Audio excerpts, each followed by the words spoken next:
Yeah, that's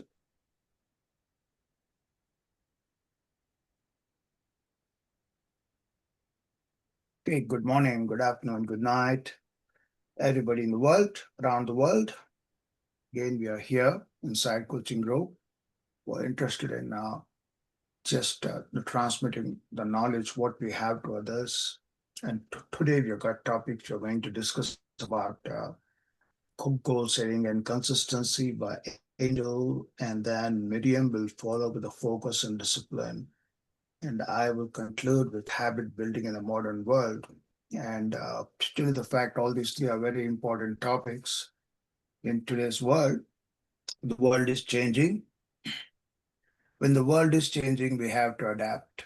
How can we adapt to the modern world to focus and to have discipline and to have a consistency and then setting a goal? Because this is not the world we have lived in. Now the world is changing. It's a digital world full of distractions everywhere, every minute, every second. So, with that small introduction, we're going to hand over the floor to Angel to talk about goal setting and consistency. Then it will be followed by focus and discipline by Miriam and me. Okay, Angel, I give the floor to you.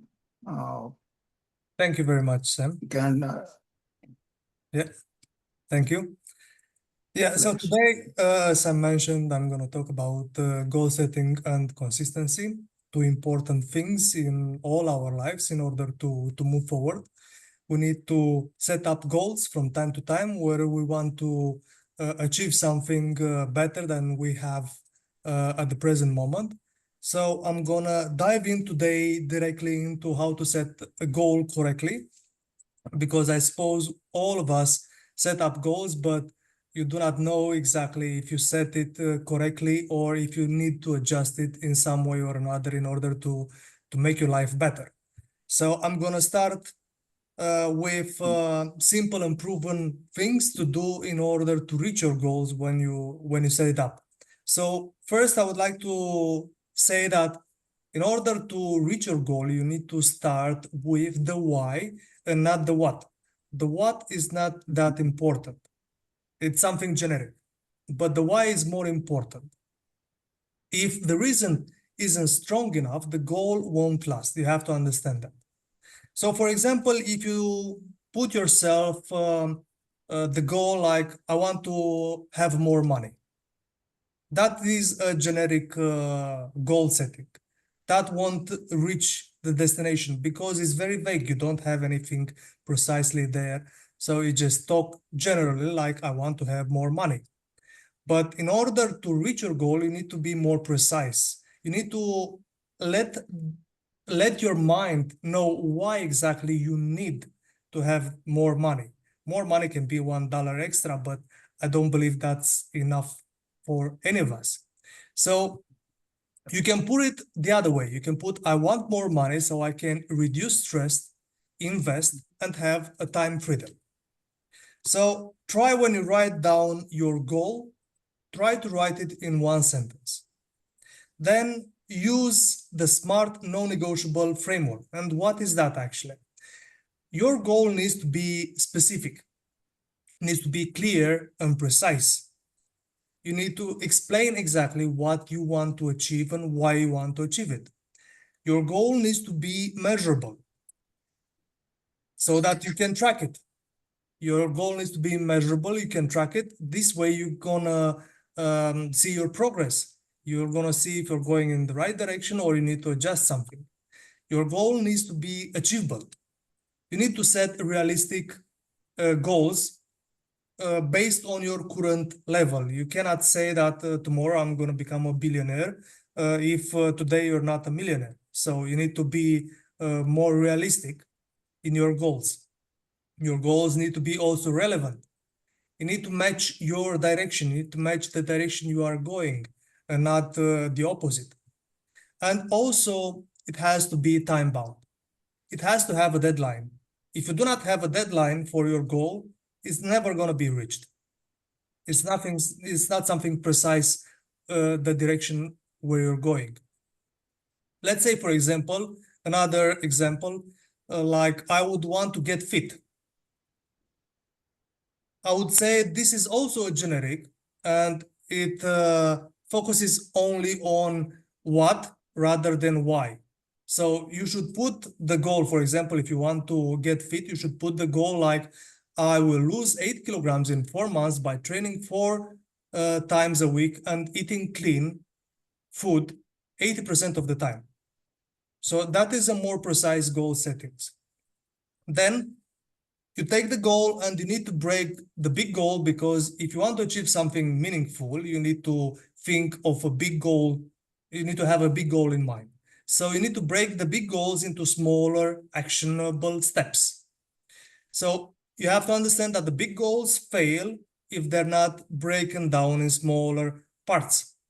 So break the big goals in smaller parts and choose daily actions in order to win. Example, you set the goal, I want to start a profitable service business. You need to set up week goals that you want to accomplish, and then daily tasks that you also want to accomplish each day. The daily actions could be, for example, to call 2 potential clients each day, to post 1 social media offer each day, and also to improve your skills for at least 30 minutes each day. Because if you know what you want today, you are set on the right course in order to reach your goal and to reach your destination. You need to focus on the process goals, not only results. Results are important, but results are coming secondary to goals. Results are the outcomes, but the process are more controllable. The results, you do not know if you'll reach those results, but if you follow the processes, you're gonna reach the results. The processes you can change, the result you cannot. For example, you can say that I want to make $2,000 a month. The process goals in this situation would be to, let's say, send 5 offers each day, or follow up with leads daily, or improve pricing at least once a week. If you do these steps, the results become automatic. Also, another important factor is to write down physically your goal on the paper. People who write down goals are 42 or 40% more likely to achieve them. You can use a format, for example, by this date, I will achieve a specific result by doing this, and this. And then go ahead and structure your goal so that you can do every day something new. Set constraints, not motivation. Motivation fades, but the system stays. As an example, you can train no matter what for 15 minutes each day. Or you can save money before spending. Or you can post content even if it's not perfect. Make failure harder than the success. And don't forget that all of this needs to be reviewed weekly. So once a week, you should take a pen and the paper and write down what worked this week from what you set up to do. And write it all down. Then what didn't work, write it all down. What worked, this means that you need to continue doing those things. And what didn't work, you need to stop doing those things and change it with something else.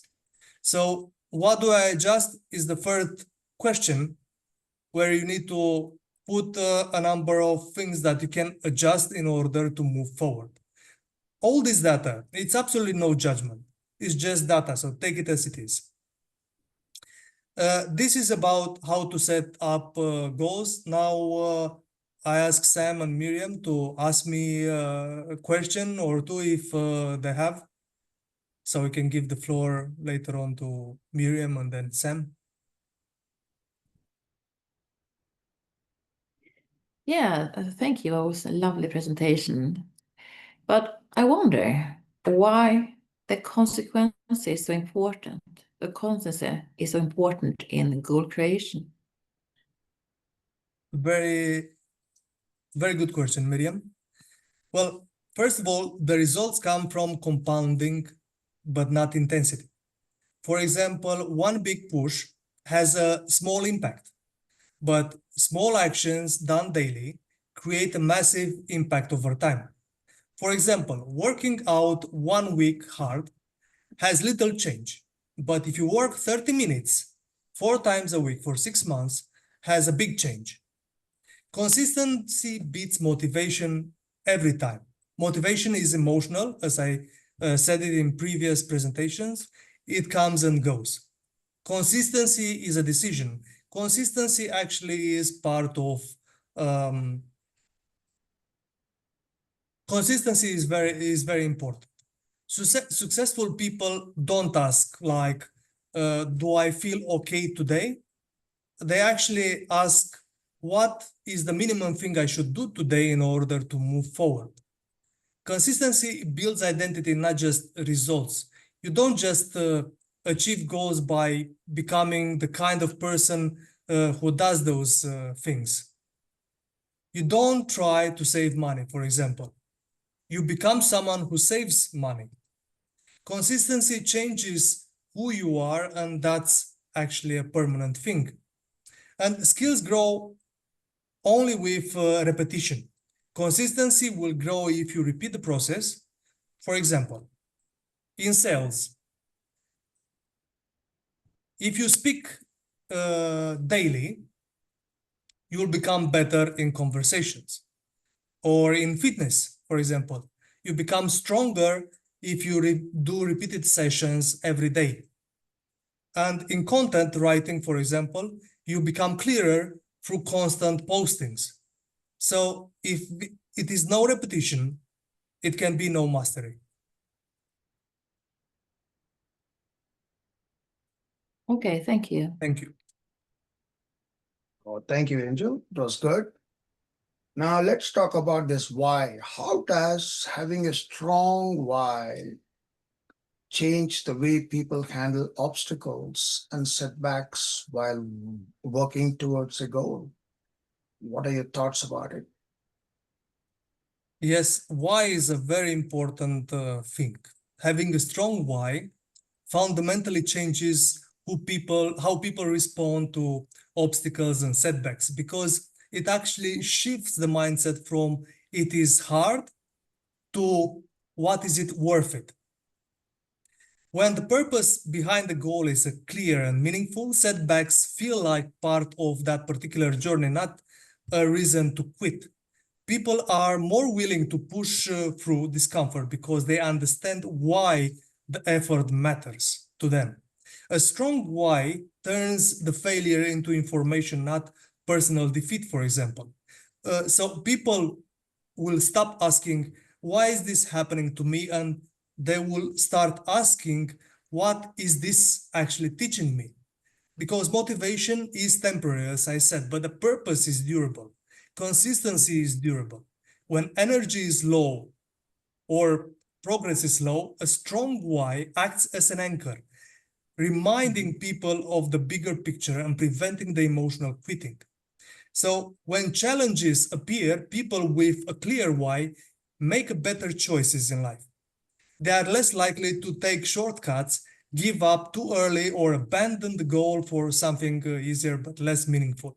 A strong why connects the goal to who the person wants to become, not just what they want to achieve, for example. That identity-based commitment makes setbacks feel temporary and not actually defeating. Thank you, Sam. Thank you. Thank you. Now we'll give the floor to the Miriam to talk about the focus and discipline. Miriam, it's all yours. Thank you. Yes, today I want to talk about focus and discipline, and not the kind of focus on force yourself, because this one kind from ourselves, to be kind to ourselves and that we want to achieve in our life. Because many times that is a misunderstanding, but to see disciplines like willpower as something you have or you don't have.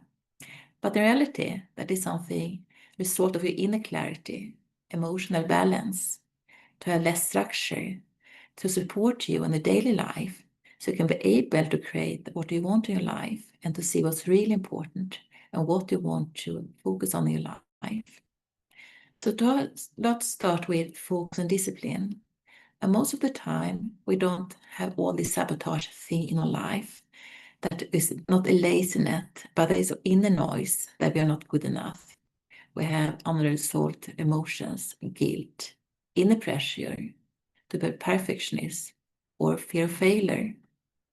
And all of these things create a amount of energy inside ourselves, so we can't create that we want in our life.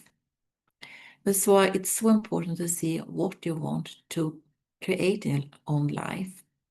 Because we have our nervous system and everything we think about ourselves that create the belief we have of ourselves and what we achieve in our life.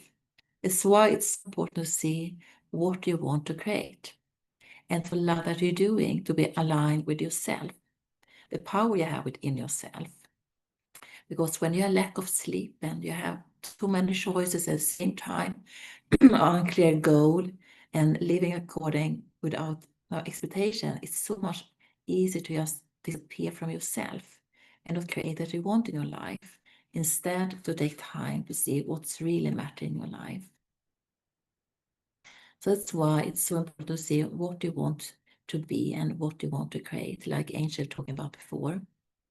Because in our mind, we have both our body and we have our soul. It's why it's so important to be clear what we want to achieve and to concentrate, take care of yourself and the person you are and what you want to hear for yourself.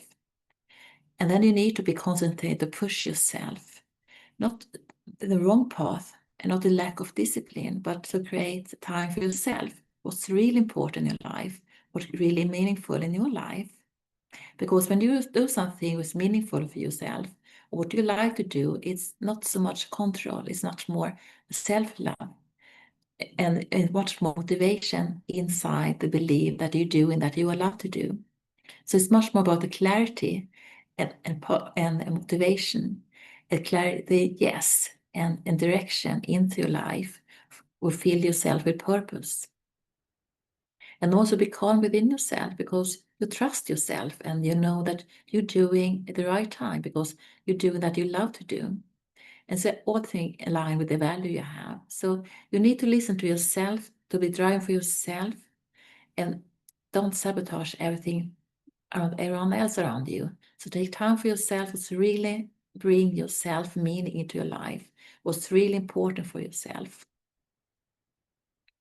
So everything is around just to trust yourself and don't let self-discipline to be strengthen you, instead to create all this structure when it's not good for you.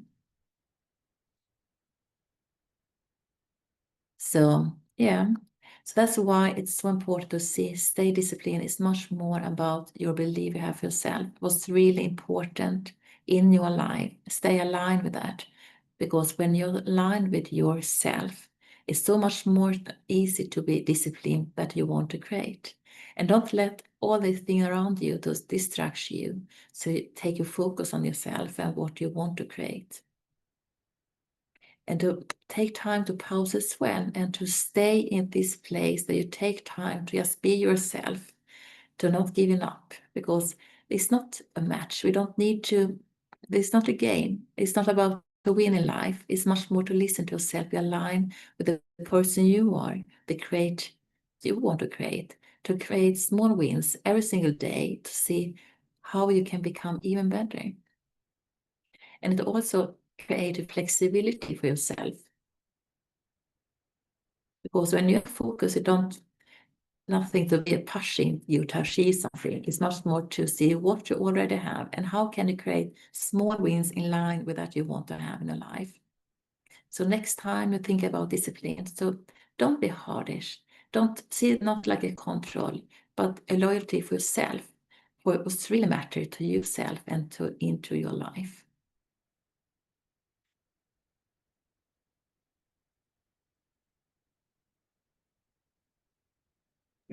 Yeah, thank you, Miriam. Do you have any questions for her, Angel? Want to ask Miriam any questions that came up during her talk? Yes, I would like to ask, what is the difference between facing discipline and living in alignment with what truly matters to you? For me, discipline is much more that someone telling me how I should live my life, and I should create a thing like that and that and that, and it should be on this exactly on this way, instead to see what alignment was really important in my life. How do I want to create my path, and how can I become the version of myself, and how can I be the best version of myself for them around me? It's much more aligned with my inner self, with trust I have for myself, because we can create whatever we want in life, but we need to trust ourselves and our own path. Thank you. Thank you, Miriam. Hope that answers your question, Angel. Yeah. And Miriam, I have something for you. How does emotional overload and inner pressure affect our ability to stay focused? What happens? I just come talking about myself. If I haven't slept for a night, I'm not so very good mood. And I can't stay focused on what I really want to create if everything around me is sleepy and I can't control everything around me. That's why it's so important to see, create a space for yourself. Take time of yourself. It's really important in your life. How can you be the best version of yourself? To eat healthy, to have daily training, sleep well, have people around you support you or bring it the best outcome in your life. Because when you don't have this thing in your life, you lose some kind of control over your own path and you lose a bit of yourself. It's not that everyone sleep well every single night, but it need to be in a place where you can take care of yourself and also accept the person you are every single day. Okay, thank you. Thank you. Yeah, with that, we'll go to the next topic. It's called the habit building, and I'm going to do that because I thought that habit building is very important in these days, in the fast-moving days, because we got heavy distractions in the world every time, every minute the phone pings and rings. But I'm going to give you a correlation between the modern development in the technology and how it causes problem with habit building. This is one of the important things we face in this world now, because people want to change, but they don't change because, goal setting was discussed, focus and discipline was discussed, but still people don't change. How many what's the percentage of the population who really follow what they want to do as a resolution in New Year? The national consensus and international consensus is less than 5%. Less than 5%. 95% fail their resolutions. Why? They want to change their weight, as Angel has talked. They won't have discipline, as Miriam has talked. But why? What goes wrong? Because habit building is much harder today when compared to previous years or maybe last year. Because what's happening is that you got a lot of distractions going on. And this habit building, again, the consistency was hit hard in this talk, and then motivation was hit, and then the discipline, focus. But we are constantly interrupted by notifications. And the older generations, they had, my generation maybe, we had time to think and then do things. But now it has changed. What happens if you have hundreds of information coming into your mind every second? Our mind can process only 7 bytes at one time and nothing else. And just imagine when the brain is overloaded, unprocessed information holding there in the mind. So this is the main point I want to hit. The key insight here is that habits don't fail because of willpower only because of poor environments. And this environment, I am typically referring to the environment of technologies, cell phones, laptops, all the time, beeping, beeping, beeping. What happens in this case? When you get more information, the brain gets fatigued. The decision is lost because the brain cannot decide anymore. Why do we sleep every day? Only because the mind is overloaded with lots of information. Now it cannot even keep you awake. It has got to stop. It has got to process all the information. So when this bombardment of information, there is a fatigue and the decision tree goes down. And habit formation, it needs a very strong decision making, because there's just the saying that I'm going to lose weight, I'm going to lose 10 pounds. You could be consistent, but that doesn't help. I'm going to come to that point in a few minutes. But habit building is entirely different in these days.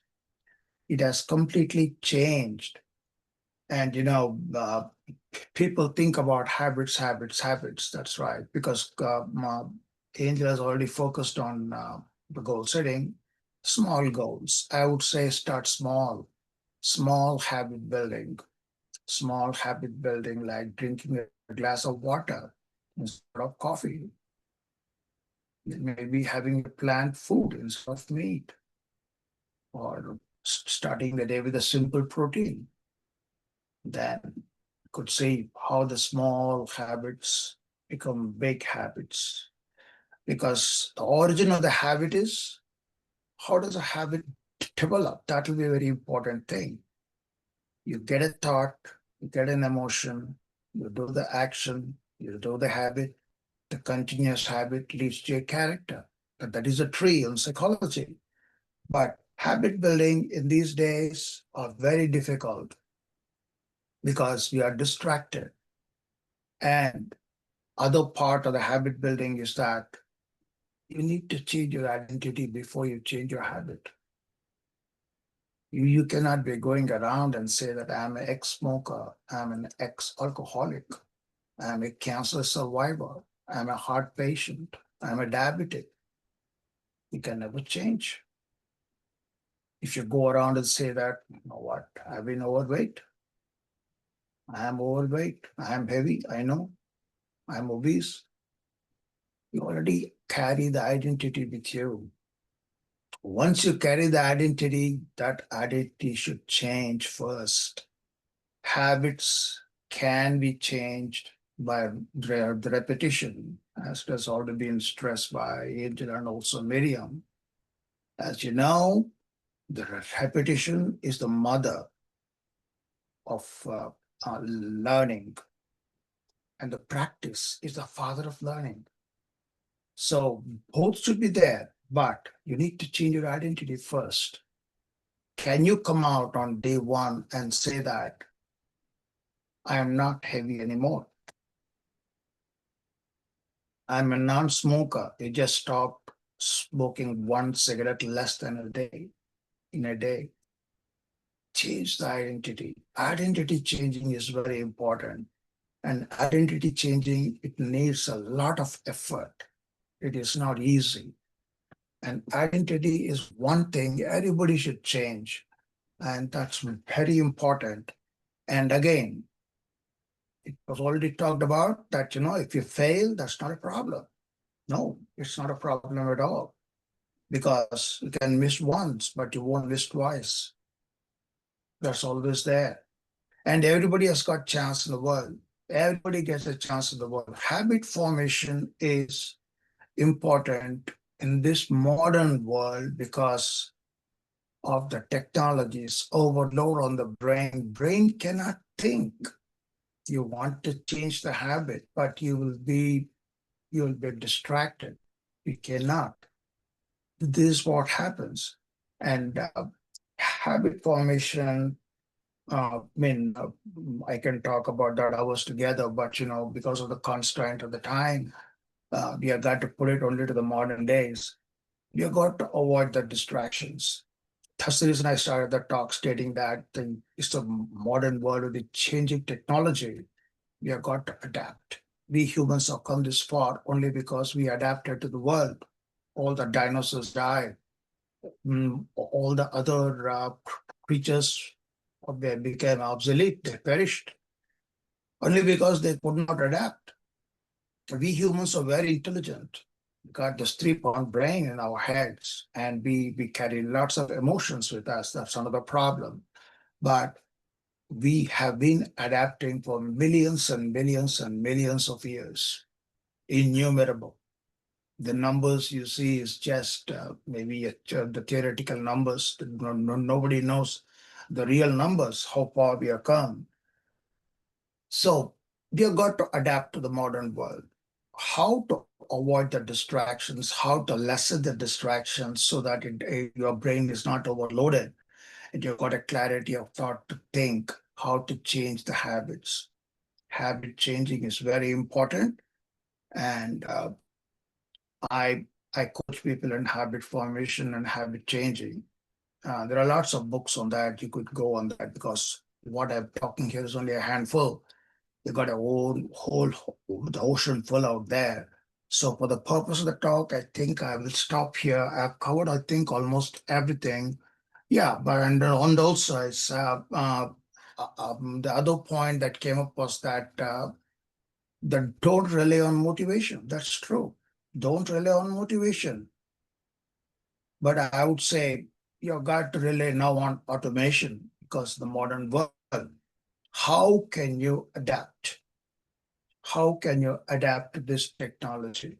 Use the technology in a better way. Use all the technology you have, artificial intelligence, whatever you have, but use it in a way, in a constructive way that helps you. And I think I will stop here. But in the modern world, I think, habits are less about anything else, but more about the identity, the design, and the compassion towards yourself, which has already been talked about. So I will stop my talk here. And we do have a QA time now. Anybody can ask the questions. Yes. I would like to ask and know more about it. What is the biggest mistake people make with habit building, and how can they avoid it? Yeah, because biggest mistake people do is going for perfectionism. You can change your habit, but don't become a perfectionist. If you want to become a perfectionist, you won't go further more than a day or two, because assuming that habit is broken, definitely, because we have become too perfectionist. That's the biggest problem. And in reality, the success comes from recovery. It's not how you fall, it's how you get up, how you rise up. That's very important. People should know that. They may start, I'm going to stop smoking, but they get into smoking after a week. It's only because they thought that they got to stop smoking and they become stressed. The second day, third day, they smoke the 2 cigarettes more, and now they think that they cannot do it anymore because there is too much stress. And I have a few clients like that has happened to us. And the life will definitely interrupt you. Life is meant to disturb you. My dad used to say, disturbance a way of life. Stress will be there all the time. You will have financial problems. You will have health problems. You will have relationship problems. People don't succeed only because all these are the drawbacks that hold them. They cannot go further. And the other thing is that if they fail once, they think they got to stop, but they can always restart. There's always a second chance. And then, you can miss once, as I told you, it'll be hard to miss twice if you think about it. think that's the biggest mistake people do. One, perfectionism. Two, if they fail, they are done. These two are the main things. That's what I think. So Thank you. you're welcome. Yeah, Miriam. I wonder how much is small enough to start with to create a new habit? Yeah, that's a good thing because small enough that failure feels impossible. That'll be my definition. What is small? Small that does not lead to failure. Think about it. As I told you, a glass of water. A glass of water, or when you get stressed, one deep breath. You don't need anything else. Just one deep breath to decrease your stress. You can become much happier. So the modern world we overestimate motivation again to stress you, and we underestimate the friction. Friction is very important because the resistance is number one problem in habit formation for all humans. We have lots of resistance every day. As you talked about inner critic, Miriam, you know that inner critic always gives you a resistance. Every second of the day, you got conflict of thoughts going on. And again, this tiny habits, just losing a few pounds, as the angel said, don't have a big task immediately, small goals, small things first.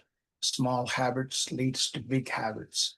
So start small, one glass of water a day, and then you're going to decrease 1 cup of coffee, or one glass of water a day. You're not going to eat a certain portion of meal. And there was a big study in Germany. Schoolgirls, they lost weight only by drinking water. They put taps in the classrooms, the faucets, and whenever they were hungry, they were going and drinking water. That was a good study. It was very simple, small steps. Just by drinking water, they were losing weight. And that became one of the popular things in Europe. You both are living there, but that became very popular.